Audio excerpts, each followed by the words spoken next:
Hello friends, good morning. இன்றைக்கி பார்த்தீங்க அப்படின்னா ஸ்கூலுக்கு வந்து தீனா ரெடியாகி வந்து கிளம்பிட்டான்.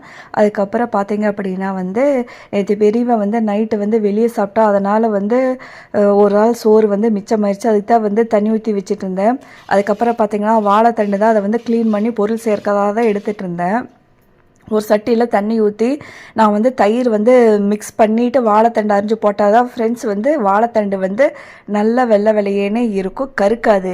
இதே நீங்கள் தயிர் ஊற்றாமல் நீங்கள் வாழைத்தண்டு அரிஞ்சு பாருங்கள், ஒரு மாதிரி கருத்த மாதிரி ஆயிரும். அதுக்காக தான் தயிர் ஊற்றி நம்ம மெதுவாக கூட அரிஞ்சிக்கலாம். எப்படியோ வாழைத்தண்டு க்ளீன் பண்ணுறதுக்கு எப்படியோ 1/2 மேலே தான் ஆகும்.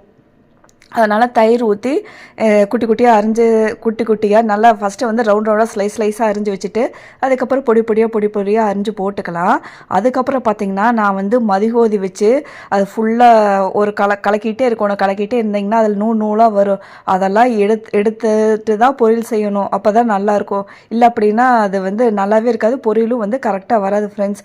அதனால் அந்த நூலாக இருக்கிறது வந்து அதை எடுத்துகிட்டு பொரியல் பண்ணால் தான் நல்லாயிருக்கும். நெக்ஸ்ட் வீடியோவில் பார்க்கலாம்.